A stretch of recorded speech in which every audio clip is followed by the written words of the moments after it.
வணக்கம் மாணவ செல்வங்களே, இன்று 10ஆம் வகுப்பு கணிதம் அளவியல்ல எடுத்துக்காட்டு 7.29 நாம் பார்க்க போகிறோம். 16 சென்டிமீட்டர் ஆரமுள்ள ஒரு உலோக பந்து உருக்கப்பட்டு 2 சென்டிமீட்டர் ஆரமுள்ள சிறு பந்துகளாக்கப்பட்டால் எத்தனை பந்துகள் கிடைக்கும்? ஒரு உருவம் இன்னொரு உருவமாக மாறினுச்சுனாலே என்ன ஃபார்முலா யூஸ் பண்ணணும்னா கன அளவு ஃபார்முலா யூஸ் பண்ணணும். பெரிய பந்தோட ஆரம் என்ன கொடுத்துருக்காங்க? R = 16. பெரிய உலோக பந்து சின்னதாக மாறுதான். ஓகேவா? இந்த இதாக மாறுது. இதில் எத்தனை உலோக பந்துகள்ங்கிறதுனால இந்த கணக்குக்கு மட்டும் என்ன ஆட் பண்ணிக்கிங்க, அவ்வளோதான். உலோகத்தி பந்து எந்த வடிவத்தில் இருக்கும்? கோள வடிவத்தில் இருக்குமா? அப்போ என்ன ஃபார்முலா? கோளத்தின் கன அளவு ஃபார்முலா என்னது? n × 4/3 π r3. ஏன்னா சின்ன பந்துங்கிறதுனால ஸ்மால் போட்டிருக்கோம், பெரிய பந்துங்கிறதுனால 4/3 × R³ போட்டிருக்கோம்.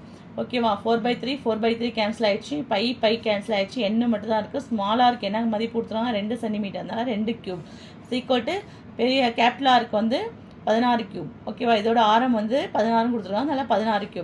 n = 16³ பெருக்கல் 2³ வந்து வகுத்தலில் வந்துடுச்சு. 16 எத்தனை தடவை போடணும்? 3 தடவை போடணும். 2 எத்தனை தடவை போடணும்? 3 தடவை.